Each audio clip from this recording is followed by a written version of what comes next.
नमस्कार दोस्तों, आज मैं आपको माघ शुक्ल पक्ष की जया एकादशी व्रत की कथा सुनाने जा रही हूँ। प्रेम से बोली विष्णु भगवान की जय हो, माघ मास की जय हो। पांडु नंदन भगवान श्री कृष्ण से हाथ जोड़कर नम्रता पूर्वक बोले, हे नाथ, अब आप कृपा कर मुझसे माघ शुक्ल एकादशी का वर्णन कीजिए और उस व्रत के करने से क्या पुण्य फल होता है। भगवान श्री कृष्ण ने कहा, राजन, इस एकादशी का नाम जया है और यह अक्षय फल को देने वाली है। इसका व्रत करने वाला ब्रह्म हत्या से मुक्त हो जाता है और अंत काल में उसे काम और मोक्ष की प्राप्ति होती है। इस व्रत द्वारा मनुष्य कुयोनि से छूट जाते हैं। अब हम तुम्हें इसकी एक पौराणिक कथा जो पद्म पुराण में लिखी है कहते हैं, ध्यान से सुनो। एक समय की कथा है कि देवराज इंद्र अपनी नगरी में अत्यंत ऐश्वर्य पूर्वक राज्य कर रहे थे। वहां के देवता सोमपान के प्रताप से हिष्ट पुष्ट एवं सौंदर्य की खान बन रहे थे।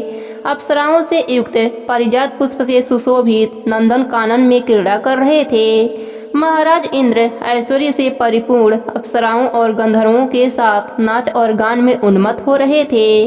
गंधर्व गान कर रहे थे, अप्सराएं नाच रही थीं। गंधर्वों में अत्यंत विख्यात पुष्पदंत, उनके पुत्र चित्रसेन की स्त्री मालिनी का पुत्र माल्यवान जो अत्यंत सुंदर और स्वरूपवान था, इत्यादि इत्यादि भी उपस्थित थे। माल्यवान के अत्यंत सुंदर स्वरूप का अवलोकन कर पुष्पवती नामक एक अत्यंत रूपवती गंधर्व कन्या कामदेव की पीड़ा से व्यथित हो उठी और अपने सुंदर स्वरूप और हाव भाव एवं दिव्य कटाक्षों से माल्यवान के हृदय को व्यथित एवं काम सख्त कर दिया। पुष्पवती की सुंदरता निसंदेह ही विलक्षणा थी, जिसके बाहुपास निसंदेह ही कामपास को भी लज्जित कर रहे थे। मुख चंद्रमा के समान प्रकाशमान, नेत्र बड़े बड़े और कान तक फैले हुए थे।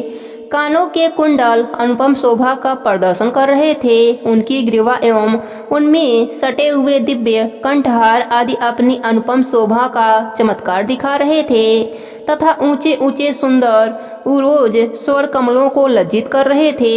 उदर अत्यंत ही सूक्ष्म तथा कटी प्रदेश मुष्टिमेय था। नितंब ऊंचे सुंदर जन स्थल एवं लाल कमलों को लज्जित करने वाले चरण इत्यादि माल्यवान के नेत्रों में चकाचौंध पैदा कर रहे थे। तथापि ये दोनों ही प्रेमी एक दूसरे पर अत्यंत ही अनुरक्त हो रहे थे। तथापि भयवश इंद्र को प्रसन्न करने के लिए बाध्य थे। अस्तु अन्य गंधर्वों और अप्सराओं के साथ मिलकर कार्य आरंभ किया, परंतु काम के वशीभूत होने के कारण इनका नृत्य एवं गान सम्यक नहीं उतर रहा था।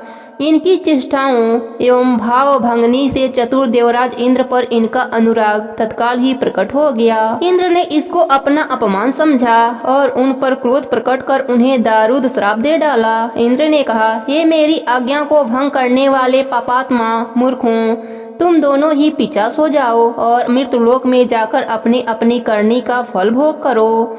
श्राप सुनकर दोनों ही दुखी हुए, परंतु अब क्या हो सकता था। दोनों ही हिमालय पर पिशाच को अपना काल यापन करने लगे। इस दुख में पड़कर वे लोग अत्यंत ही व्याकुल और चिंतित हो उठे। उन्हें क्षण मात्र को भी निद्रा नहीं आती थी। शीत और उष्ण के प्रभाव में पड़कर वे नाना प्रकार के कष्टों को भी भोगते और अपने अपने भाग्य को कोस रहे थे। इस प्रकार अनेकों चिंताओं से व्याकुल हो वे अपने इस भयंकर जीवन से उब गए। एक दिन उन लोगों को खाने के लिए कुछ नहीं मिला और वे दोनों दिन भर भूखे ही रह गए। रात को चिंता एवं शीत के कारण नींद भी नहीं आई। दैवयोग से वह जया नामक एकादशी का दिन था। अस्तु द्वादशी के दिन सूर्य उदय होते ही इनका पिशाचत्व नष्ट हो गया और उनका वही प्राचीन दिव्य रूप प्राप्त हो गया। देवता और अप्सराएं उनकी स्तुति करने लगे। उन लोगों ने जाकर देवराज इंद्र को प्रणाम किया। देवराज उनका दिव्य रूप देख आश्चर्यचकित हो गए और उनसे पूछा, कहो तुम्हारा पिशाच योनि किस प्रकार नष्ट हुआ है। माल्यवान ने हाथ जोड़कर निवेदन किया, प्रभु, यह जया नामक एकादशी के अनजाने व्रत करने का पुण्य फल है। उनकी ऐसी बाणी सुन देवराज इंद्र ने कहा, भगवान विष्णु की भक्ति एवं जया के अनुग्रह से तुम्हारा पिशाच योनि नष्ट हो गया। अब तुम देवताओं से भी वंदना के योग्य हो गए। अस्तु अब तुम दोनों आनंद पूर्वक देवलोक में आनंद करो। हे राजन, देखो कैसा प्रभाव दिखाया इस जया एकादशी व्रत के पुण्य फल ने। इसलिए इस जया एकादशी व्रत को अवश्य करना चाहिए, क्योंकि यह व्रत अनेकों अनुपम फलों को देने वाला है। भक्ति पूर्वक जया का व्रत करने वाला निसंदेह ही 100 वर्ष प्रश्न स्वर्ग में निवास करता है। प्रेम से बोलिए विष्णु भगवान की जय हो, माघ मास की जय हो।